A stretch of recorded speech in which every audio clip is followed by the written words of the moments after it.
Hello students. पिछले topic में हम लोगों ने मेजरमेंट के बारे में सीखा। तो अभी तक जब हम इस क्लास से पहले तक मेजरमेंट की बात करते थे तो मेजरमेंट को एब्सोल्यूट समझते थे। यानी कि सपोज करो मेरे पास एक पेन है, सपोज लेंथ ऑफ पेन जो है वो L is equal to 12.1 centimetre है। तो हम ये समझते थे कि ये जो लेंथ हमने मेजर करी ये अपने आप में एब्सोल्यूट है, ये गड़बड़ नहीं हो सकती है। लेकिन अगर हम लोग ध्यान से देखें तो जरूरी नहीं है कि इसकी लेंथ 12.1 ही हो। हम ये 0.1 पे तो इसलिए रुक गए क्योंकि जो मैंने स्केल यूज की थी उसका लीस्ट काउंट ही 0.1 सेंटीमीटर था, यानी कि वो 0.1 सेंटीमीटर से छोटा लेंथ मेजर ही नहीं कर सकती। जो सबसे छोटा मेजरिंग डिस्टेंस है उस स्केल का वो 0.1 सेंटीमीटर या 1 मिलीमीटर है। नॉर्मल जो हम लोग स्केल यूज करते हैं वो 0.1 सेंटीमीटर तक ही मेजर कर सकती है। हो सकता है इसकी जो एग्जैक्ट लेंथ हो वो 12.103985 सेंटीमीटर हो। तो यानी कि जब भी हम कोई क्वांटिटी मेजर करेंगे तो उसके मेजरमेंट में जरूर कोई ना कोई एरर आ जाएगी। ये एरर किस तरीके की होती है और इन एरर्स को हम कैसे हैंडल करते हैं कैलकुलेशन में। मिटा तो नहीं सकते, कुछ कम कर सकते हैं, और जो भी एरर है उनको कैसे हैंडल करते हैं हम लोग इस टॉपिक में मेनली ये जानने की कोशिश करेंगे। तो एरर एनालिसिस में सबसे पहले जो चीज हम लोग सीखना चाहेंगे वो है एक्यूरेसी और प्रिसिशन। एक्यूरेसी और प्रिसिशन ये दो वर्ड हैं जो मेजरमेंट की क्वालिटी को डिफाइन करते हैं। आइडियली जब भी मैं कोई मेजरमेंट करूं तो मेरा मेजरमेंट एक्यूरेट भी होना चाहिए और प्रिसाइज भी होना चाहिए। ये प्रिसिशन और एक्यूरेसी क्या है इनको समझने की कोशिश करते हैं।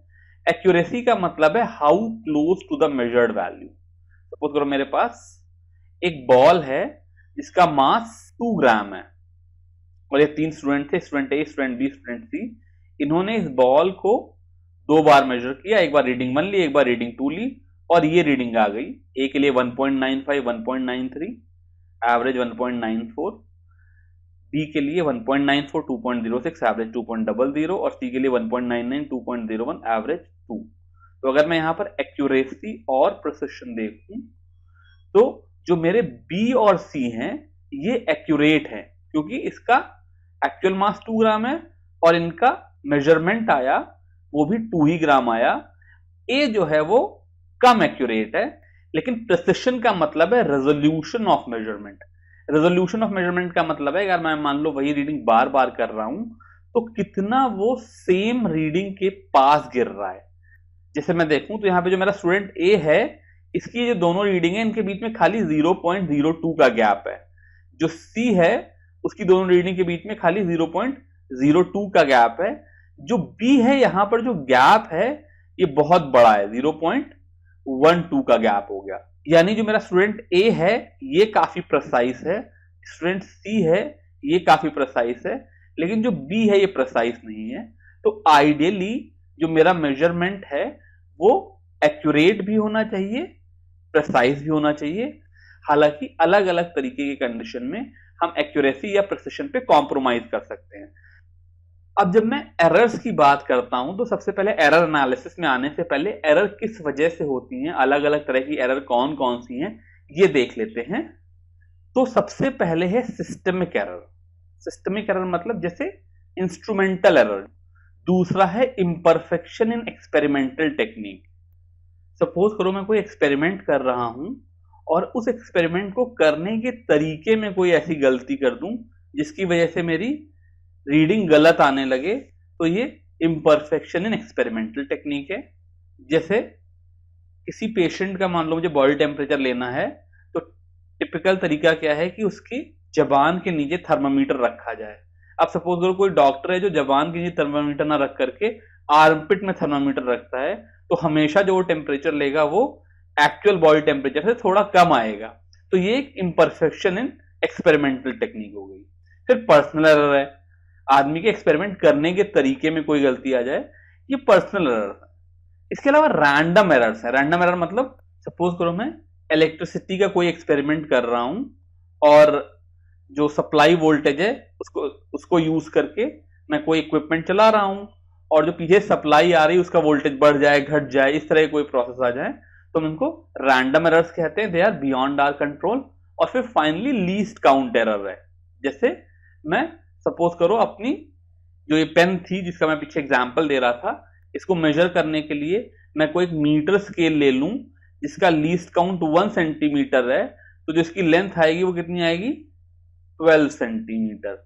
लेकिन अगर मैं अपने स्कूल की ज्योमेट्री बॉक्स वाली पेन ले लूं उसकी लेंथ आएगी 12.1 सेंटीमीटर। और सपोज करो मेरे पास कोई वर्नियर कैलिपर है, अब आप पूछोगे वर्नियर कैलिपर क्या होता है, तो इसके बारे में हम लोग प्रैक्टिकल में पढ़ेंगे। उसको ले लूं तो इसकी लेंथ है कुछ 12.10 सेंटीमीटर। तो यहां पर मैं कहूंगा जो मेरा लीस्ट काउंट एरर है जो कि इक्विपमेंट की वजह से ही आती है, वो मैं कहूंगा ±1 सेंटीमीटर है, बिकॉज मेरी जो मीटर स्केल है वो 1 सेंटीमीटर से ज्यादा रेजोल्यूशन में 1 सेंटीमीटर से ज्यादा क्लोज मेजरमेंट कर ही नहीं सकती है। अगर मैं ज्योमेट्री बॉक्स वाली स्केल यूज करूंगा तो मैं कहूंगा मेरी जो लेंथ है वो 12.1 सेंटीमीटर है ±0.1 सेंटीमीटर, बिकॉज वहां पे जो लीस्ट काउंट एरर है वो 1 मिलीमीटर की है। और अगर मैं वर्नियर कैलिपर यूज करूंगा मैं कहूंगा 12.10 सेंटीमीटर, और यहां पर अगर कुछ 0.01 सेंटीमीटर की होगी, बिकॉज वो और भी ज्यादा छोटे लीस्ट काउंट वाला इक्विपमेंट है। इस तरीके से हम लोगों के सिस्टम में कुछ इंस्ट्रूमेंट की गड़बड़ की वजह से, कुछ एक्सपेरिमेंटल टेक्निक की गड़बड़ की वजह से, कुछ आदमी की गलती की वजह से, या कुछ रैंडम कारणों से एरर आ सकती है। और अगर हमारे मेजरमेंट में इस तरह की एरर है तो हमें वो एरर रिपोर्ट करनी चाहिए। इस चैप्टर में हम लोग ये देखेंगे कि उस एरर को रिपोर्ट करने के क्या क्या तरीके हैं, ये एरर किस तरीके से एक्सप्रेस की जाती हैं। तो जो पहली एरर है वो है एब्सोल्यूट एरर। जैसे मैंने पीछे अपना पेन की लेंथ मेजर करी तो इसकी लेंथ 12.1 सेंटीमीटर थी, लेकिन बिकॉज ऑफ लीस्ट काउंट इसमें 0.1 सेंटीमीटर की एरर हो गई। तो मैं कहूंगा जो मेरी पेन की लेंथ है वो है 12.1 सेंटीमीटर ±0.1 सेंटीमीटर। ये जो टर्म है ये एरर इन लेंथ है। Error in length delta L is equal to ±0.1 centimetre. तो एब्सोल्यूट एरर जैसा नाम ही बता रहा है कि एब्सोल्यूट एरर का मतलब है एक ऐसा एरर का डिस्क्रिप्शन जहां पर हम एरर की एब्सोल्यूट वैल्यू दे दें, ये एब्सोल्यूट एरर कहलाती है। अब गड़बड़ क्या है, सपोज करो मेरे पास ये पेन है जिसकी लेंथ है 12.1 सेंटीमीटर, और इस पेन के साथ से मेरे पास एक रबर का टुकड़ा होता और इस रबर के टुकड़े की लेंथ होगी से 2.5 सेंटीमीटर। अब अगर मैंने सेम स्केल यूज की है तो इस रबर के टुकड़े में भी जो एरर होगी वो ±0.1 सेंटीमीटर की होगी। तो length of pen is 12.1 ±0.1 centimetre, and length of rubber, इसको मैं कुछ एल डैश से नोट करूं, इसकी वैल्यू हो गई 2.5 ±0.1 सेंटीमीटर। अब देखने में तो क्या लग रहा है कि जो एरर मेरी इस पेन की लेंथ में है उतनी ही एरर रबर के लिए है, लेकिन छोटी रबर में 0.1 सेंटीमीटर की एरर की वैल्यू ज्यादा है, सिग्निफिकेंट है, और बड़ी पेन में 0.1 सेंटीमीटर की एरर की वैल्यू उतनी सिग्निफिकेंट नहीं है। जैसे सपोज करो एग्जांपल लेकर के देखते हैं, मान लो मेरे पास 1 करोड़ रुपए है और उसमें 100 रुपए की एरर हो तो फिर चलो कोई बात नहीं, वो प्लस माइनस 1 ही करोड़ माना जाएगा। लेकिन अगर मेरे पास 200 रुपए हो और उसमें 100 रुपए की एरर हो जाए तो ये बहुत ही ज्यादा सिग्निफिकेंट एरर होगी। तो जो एब्सोल्यूट एरर है ये ट्रू सेंस में एरर की सिग्निफिकेंस नहीं बता पाती, और इस चीज को एक्सप्रेस करने के लिए मेरे पास एक दूसरा तरीका है जिसे मैं रिलेटिव या परसेंटेज एरर बोलता हूं। तो रिलेटिव या परसेंटेज एरर का मतलब है error upon absolute quantity, delta L by L. ये जो टर्म है ये रिलेटिव एरर है, और अगर इसी डेल्टा एल बाई एल को मैं 100 से मल्टीप्लाई कर दूं तो ये जो टर्म आएगा इसको मैं परसेंटेज एरर कहूंगा। जैसे जो मेरी पेन थी उसके लिए रिलेटिव एरर की वैल्यू हो जाएगी 0.1 by 12.1 which is 1/121। This is less than 0.01, तो काफी छोटा नंबर है। लेकिन अगर मैं अपनी रबर के लिए देखूं तो जो रिलेटिव एरर हो जाएगी उसकी वैल्यू जाएगी 0.1 बाई 2.5 यानी कि 1/25 विच इज 0.04, जो कि करीब 4% है। यानी कि पेन में जो एरर है वो 1% से भी कम है, जबकि रबर में 4% की एरर है।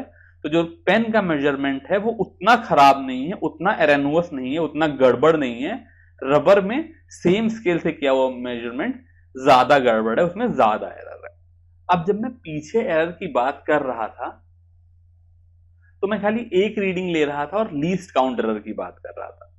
लेकिन जब हमने जो डिफरेंट टाइप ऑफ एरर्स देखी उसमें और बहुत सी एरर हैं, जैसे पर्सनल एरर हो सकती है। जब मैंने रबर को मेजर किया 2.5 तो हो सकता है देखने में कोई एरर हो गई हो, या सपोज करो मैं कोई इलेक्ट्रिसिटी वाला एक्सपेरिमेंट कर रहा हूँ, पीछे से बिजली कम ज्यादा हो गई तो वहां पर रैंडम एरर हो जाती हैं।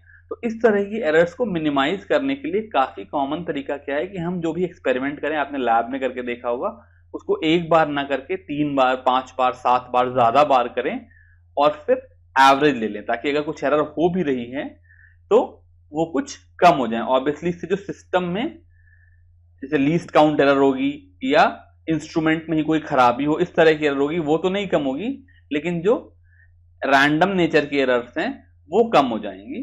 तो इस कंसेप्ट को लेकर के इन्होंने एग्जाम्पल दिया। इन्होंने कहा we measure the period of oscillation of a simple pendulum in successive measurements, the readings turn out to be 2.63 second, 2.56 second, 2.42 second, 2.71 second and 2.80 second. Calculate the absolute errors, relative error and percentage error. तो मैंने क्या किया, एक simple pendulum लिया, उसके oscillation को major करना शुरू किया। तो मुझे पहले तो एब्सोल्यूट एरर कितनी है ये मेजर करनी है, फिर रिलेटिव एरर कितनी है और फिर परसेंटेज एरर कितनी है ये मेजर करना है। तो एब्सोल्यूट एरर अब यहां पर जब मैं मेजर करूंगा तो मैं पहले तो इन सारे नंबर्स का एवरेज निकालूंगा, यानी कि जो मेरा एवरेज टाइम पीरियड आ जाएगा वो कितना आ जाएगा, वो जाएगा 2.63 plus 2.56 plus 2.42 plus 2.71 plus 2.80 by 5। इसकी वैल्यू आ जाएगी 13.12 बाई 5। डिवाइड करूं तो उसकी वैल्यू हो जाएगी 2.624। अब पहली बात तो क्या है कि चूंकि जो मैंने मेजरमेंट किए हैं ये सारे के सारे 2 प्लेसेस ऑफ डेसिमल तक हैं, इसलिए ये 4 के बारे में तो हम सर्टेन ही नहीं है, तो हम राउंडिंग ऑफ करेंगे। हालांकि राउंडिंग ऑफ इस चैप्टर में थोड़ा रुक करके आता है, बट हमको पहले से भी राउंडिंग ऑफ के बारे में पता है, तो इस 2.624 को हम लोग 2.62 लिख लेंगे। अगर ये मेरी टी की एवरेज वैल्यू है जिसको हम करेक्ट वैल्यू मानेंगे, तो फिर जो मेरी अलग अलग ये रीडिंग्स हैं इनमें एरर आ जाएंगी, उनकी वैल्यू उनको मैं डेल्टा टी से लिखूं तो डेल्टा टी1 की वैल्यू हो जाएगी mod of T one minus T average. जो पहली रीडिंग है उसमें से एवरेज वैल्यू को सब्ट्रैक्ट करें और फिर उसका मॉड ले लें, तो इसकी वैल्यू हो गई 0.01 डेल्टा टी1। ऐसे ही डेल्टा टी2 की वैल्यू आ जाएगी 2.56 माइनस 2.62 और उसका मॉड लेकर के प्लस 0.06 आ जाएगा। ऐसे ही थर्ड रीडिंग में ये 0.20 आ जाएगा, 42 वाले को 2.62 से माइनस करेंगे, फिर फोर्थ में 0.09 आ गया और फिफ्थ में 0.18 आ गया। इनमें ये पहली एरर, दूसरी एरर, तीसरी एरर, चौथी एरर, पांचवी एरर आ गई। और अब हम जैसे टी को एवरेज वैल्यू ले रहे थे ऐसे ही मैं डेल्टा टी एवरेज ले लूंगा।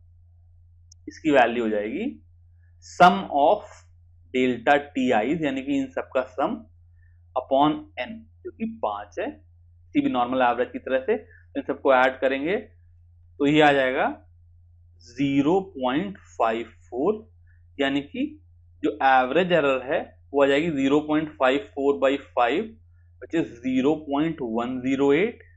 फिर मैं इस डिजिट के बारे में सर्टेन नहीं हूं, तो मैं इसको वापस 0.11 लिख लूंगा राउंडिंग ऑफ करके। अब जब एवरेज एरर की वैल्यू 0.11 आ गई, इसका मतलब जो ये मेजरमेंट है 2.62, इसका जो 10th वाला प्लेस है इसी में एरर है, बिकॉज यहां पर 1 आ गया। इसका मतलब हम यही सर्टेन नहीं है कि ये 2.6 है या 2.5 है या 2.7 है। तो जब ये 6th वाला प्लेस ही 10th वाला प्लेस ही गड़बड़ है, तो ये 100th वाले प्लेस को रखने का तो कोई मतलब ही नहीं है, बिकॉज वो तो डेफिनेटली ही गड़बड़ है। तो हम क्या करेंगे, ये जो 100th वाली दोनों रीडिंग है इनको राउंड ऑफ कर देंगे। तो मैं कहूंगा कि जो t की वैल्यू है वो 2.6 0.1 सेकेंड है। यहां पर ये जो 0.1 सेकेंड है ये इस मेजरमेंट की एब्सोल्यूट एरर हो गई। अब रिलेटिव एरर की वैल्यू मैंने बताई थी डेल्टा टी बाई टी, तो ये हो गया 0.1 बाई 2.6, ये अप्रोक्सीमेटली 0.04 आ गया। और फिर परसेंटेज एरर, तो ये रिलेटिव एरर इनटू 100 हो गया, तो इसकी value delta T by T into 100 यानी कि 0.04 इंटू 100 यानी कि 4%। ये जो मेरा मेजरमेंट है उसमें 4% की एरर है। अब यहां पर जब मैंने एरर निकाली तो खाली एक चीज की एरर थी, लेकिन जब हम लोग फिजिक्स में कोई काम करते हैं, फॉर एग्जाम्पल केमिस्ट्री में भी काम करते हैं, किसी भी साइंस में काम करते हैं, तो जरूरी नहीं खाली एक ही चीज मेजर करें। कई बार क्या होता है कई चीजें मेजर की जाती हैं और फिर उनको ऐड सब्ट्रैक्ट मल्टीप्लाई डिवाइड करके हम फाइनल रिजल्ट पे पहुंचते हैं। तो जब हम मैथमेटिकल कैलकुलेशन करते हैं, अर्थमेटिक करते हैं, उसमें एरर किस तरीके से एनालाइज की जाती है और कैलकुलेशन में वो किस तरीके से प्रोपोगेट होती हैं, वो हम लोग समझने की कोशिश करेंगे। तो सबसे पहले हम लोग बात करेंगे एरर ऑफ अ सम और डिफरेंस। तो सपोज करो मेरे पास एक शहर है ए, दूसरा शहर है बी और तीसरा शहर है सी। किसी ने बताया कि ए से बी की दूरी 12.0 प्लस माइनस 0.1 किलोमीटर है, यानी कि ये 11.9 से लेकर के 12.1 के बीच में कुछ है। ऐसे ही बी से सी की दूरी सपोज करो 18.0 प्लस माइनस 0.1 हो। किसी और तरीके से मैंने मेजर किया, ये रीडिंग आ गई, यानी कि जो बी से सी की दूरी है वो 17.9 से लेकर के 18.1 के बीच में कुछ है। अब कोई मुझसे पूछता है AC की वैल्यू कितनी है, तो मैं कहूंगा AC की वैल्यू है 12.0 प्लस 18.0, ये 30.0 है।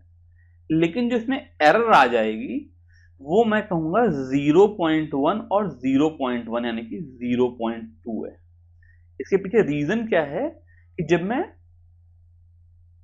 AB और BC के बीच की दूरी ऐड कर रहा हूं तो मिनिमम A से C की दूरी कितनी हो सकती है कि AB की वैल्यू 11.9 हो, BC की वैल्यू 17.9 हो, और इन दोनों को मैं ऐड करूं तो उसकी वैल्यू हो जाएगी 29.8। A से C की मैक्सिमम दूरी कितनी हो सकती है, अगर AB की वैल्यू 12.1 हो और BC की वैल्यू 18.9 हो और इन दोनों को मैं ऐड करूं तो उसकी वैल्यू जाएगी 30.2, यानी कि AC की वैल्यू 29.8 से 30.2 के बीच में लाई कर रही है। इसलिए मेरा ये लिखना कि AC की वैल्यू 30.0 प्लस माइनस 0.2 बिल्कुल सही है। इसका मतलब अगर मेरे को कोई क्वांटिटी A और B ऐड करनी है तो उनके बीच की error delta A plus delta B हो जाती है। अब सपोज करो किसी ने मुझे एक और डेटा प्रेजेंट किया, ये शहर वही है AB और BC, A से B की दूरी 12 प्लस माइनस 0.1 किलोमीटर है, यानी कि A से B की दूरी 11.9 से 12.1 किलोमीटर है। लेकिन इसके साथ किसी ने मुझे यह भी बताया कि A से C की दूरी जो है वो 30.0 प्लस माइनस 0.2 किलोमीटर है। अब मुझे BC की वैल्यू बतानी है, तो मेरे BC की वैल्यू कितनी हो जाएगी, AC माइनस AB, उसकी जो वैल्यू हो जाएगी वो तो जाएगी 30.0 माइनस 12.0 यानी कि 18.0। लेकिन जब मैं इसकी एरर लिखने चलूंगा तो देखो जो मेरी AC की वैल्यू है वो कितनी है, 32 से लेकर के 29.8 और AB की जो वैल्यू है वो है 11.9 से लेकर के 12.1। यानी कि जब मैं इन दोनों का सब्ट्रैक्शन करूंगा, AC माइनस AB करूंगा, तो अगर AC 30.2 है और AB 11.9 है तो डिफरेंस आ जाएगा ये 18.3 का आ जाएगा। और सपोज करो कहीं AC की वैल्यू मिनिमम होती 29.8 होती और AB की वैल्यू 12.1 होती तो डिफरेंस जो हो जाता है 17.7 का हो जाता है। यानी कि जो मेरी BC की वैल्यू है वो तो 18.0 है, लेकिन इस बार एरर कितनी हो गई, प्लस माइनस 0.3 हो गई। चाहे मैं कोई दो नंबर को ऐड करूं या उसे सब्ट्रैक्ट करूं, जो एब्सोल्यूट एरर्स हैं वो हमेशा ऐड ही हो जाती हैं। 0.3 जो है वो इस एरर 0.1 और इस एरर 0.2 का सम है। तो मैं यहां पे लिखूंगा if z is equal to a plus minus b, यानी कि चाहे मैं a को ऐड करूं b में या a में से b को सब्ट्रैक्ट करूं, डेल्टा z की value delta a plus delta b ही रहेगी। अब इसी कंसेप्ट पे प्रॉब्लम करते हैं। कह रहे हैं temperatures of two bodies measured by thermometer are T1 equal to 20 plus minus 0.5 degree Celsius and T2 equal to 50 plus minus 0.5 degree Celsius. Find the temperature difference and error they are in. तो अगर मैं temperature difference को T dash से measure करूं, इसकी value T2 minus T1 है, तो T dash की वैल्यू तो 50.0 माइनस 20.0 यानी कि 30.0 डिग्री सेल्सियस हो जाएगी। लेकिन जो डेल्टा टी डैश की वैल्यू है, हमने पीछे बताया कि चाहे एडिशन हो सब्ट्रैक्शन हो, एरर्स हमेशा ऐड होती हैं, इसलिए इसकी value delta T1 plus delta T2 हो जाएगी, which will be 0.5 plus 0.5 1 degree Celsius. अब यहाँ पर एक बात और देखेंगे कि अगर डेल्टा टी की वैल्यू 1 डिग्री सेल्सियस है, इसका मतलब ये मैं श्योर नहीं हूं कि 29 है या 31 है। तो अगर यही इस यूनिट्स प्लेस में ही गड़बड़ है तो इस 10th प्लेस का तो कोई इंपॉर्टेंस ही नहीं, तो राउंड ऑफ करके मैं टी डैश की वैल्यू लिखूंगा 30, इसके बाद का डेसिमल के बाद का 0 हटा दूंगा, प्लस माइनस 1 डिग्री सेल्सियस। ये इन दोनों बॉडीज के बीच का टेम्परेचर डिफरेंस हो गया। अब जैसे हमने एडिशन और सब्ट्रैक्शन में एरर के बारे में पढ़ा, वैसे ही प्रोडक्ट और क्वोशिएंट यानी कि मल्टीप्लिकेशन और डिवीजन में भी एरर कैसे प्रोपोगेट होती हैं सीखेंगे। तो सपोज करो मेरे पास कोई क्वांटिटी है z, इसकी वैल्यू a इंटू बी हो, तो रिलेटिव एरर्स ऐड हो जाती हैं। इसका मतलब डेल्टा z बाई जेड की value delta a by a plus delta b by b होगी। जैसे मैं पहले एब्सोल्यूट एरर ऐड कर रहा था सब्ट्रैक्शन या एडिशन में, जब मल्टीप्लिकेशन होगा तो रिलेटिव एरर्स ऐड हो जाएंगी। और ये बात खाली मल्टीप्लिकेशन के लिए ट्रू नहीं है, ये डिवीजन के लिए भी ट्रू है। अगर z की वैल्यू a बाई बी हो, b है, या z की वैल्यू b बाई a हो, तीनों ही केसेस में डेल्टा z बाई z की value delta a by a plus delta b by b के इक्वल होगी। इस कंसेप्ट पे एक प्रॉब्लम करते हैं। कुछ एग्जाम्पल है एनसीईआरटी के। इन्हें कहा था resistance R is equal to V by I, ये ओम्स लॉ हमें पता है, where voltage is equal to 100 plus minus 5 volt, यानी कि 100 की वैल्यू है और 5 वोल्ट की एरर है, and I is equal to 10 plus minus 0.2 ampere. Find percentage error in R। तो अगर रेजिस्टेंस की वैल्यू V बाई आई है तो रेजिस्टेंस की एब्सोल्यूट वैल्यू तो 100 वोल्ट बाई 10 एम्पियर यानी कि 10 ओम हो गई। अब यहां पर चूंकि R is equal to V by I है जो कि डिवीजन है, इसलिए मैं डिवीजन वाला रूल लगा करके delta R by R is equal to delta V by V plus delta I by I लगा लूंगा तो यहां से डेल्टा आर बाई आर की वैल्यू आ जाएगी 5/100, बिकॉज डेल्टा वी 5 वोल्ट है, plus delta I by I की वैल्यू जाएगी 0.2 एरर अपॉन आई जो कि 10, इसको मैं 2/100 लिख सकता हूं, तो दोनों को ऐड करके इसकी वैल्यू 7/100 हो जाएगी, विच इज, अगर मैं परसेंटेज एरर के टर्म में देखूं तो दिस इज 7%। तो परसेंटेज एरर क्या होती थी, delta R by R into 100, और ये 7% हो जाएगी।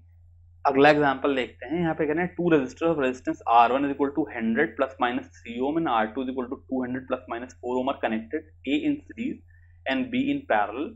Find the equivalent resistance of A in series combination। तो रेजिस्टेंस निकालना तो बहुत सिंपल है, सीरीज में R की वैल्यू हो जाती है R1 प्लस R2, ये एग्जाम्पल में गिवन है, उसकी वैल्यू हो जाएगी 100 प्लस 200 300 ओम, और पैरेलल में 1/R is equal to 1/R1 plus 1/R2, इसकी वैल्यू हो जाएगी 1/100 प्लस 1/200, एलसीएम ले लेंगे 200 तो ये 3/200 आ जाएगा, यहाँ से R की वैल्यू 200/3 यानी कि 66.7 ओम आ जाएगी।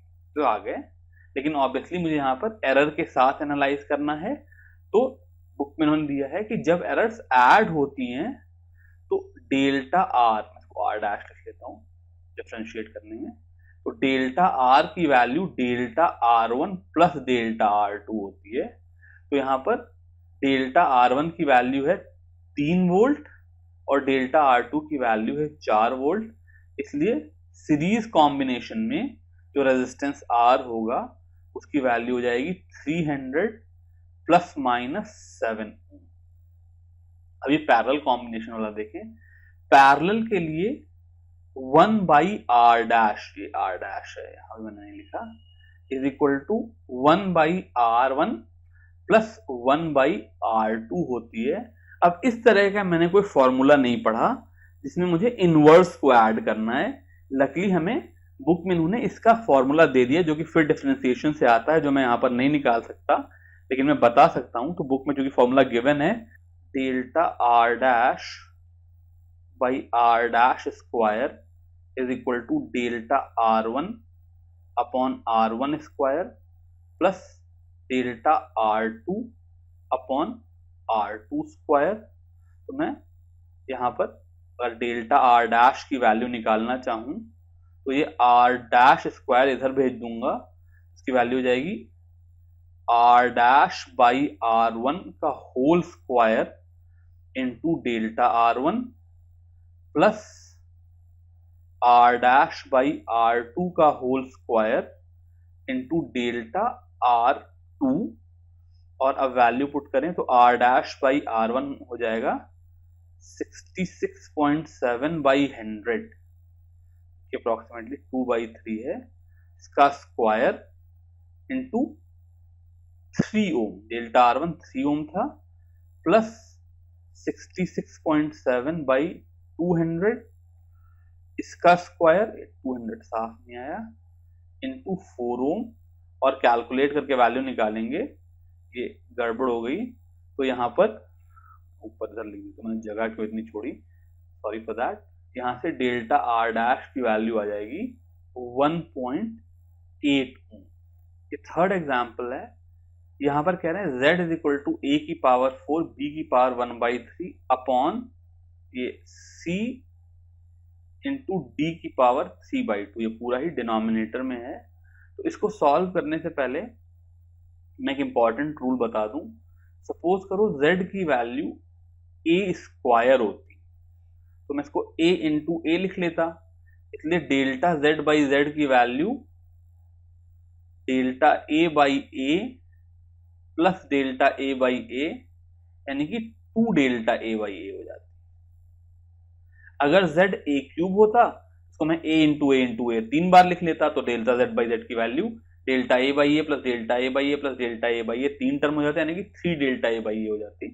तो यहां से मैं जनरलाइज करूं तो अगर z की वैल्यू a की पावर n है तो डेल्टा z बाई z की value n delta a by a आ जाएगी। यहां पर z की वैल्यू कितनी है, a की पावर 4 b की पावर 1/3 अपॉन c d की पावर 3/2 है।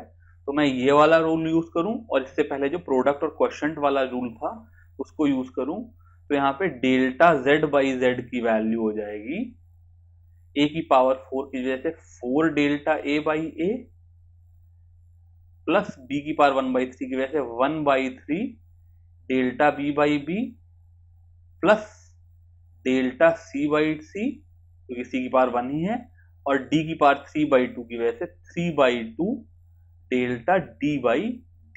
तो अगर मुझे a b c d में एरर पता है तो मैं z में भी एरर कैलकुलेट कर लूंगा। इस कंसेप्ट पे एक प्रॉब्लम करते हैं, कह रहे हैं period of oscillation of a simple pendulum t is equal to 2 pi root L by G, measured value of L is 20.0 centimeter, known to 1 millimeter accuracy।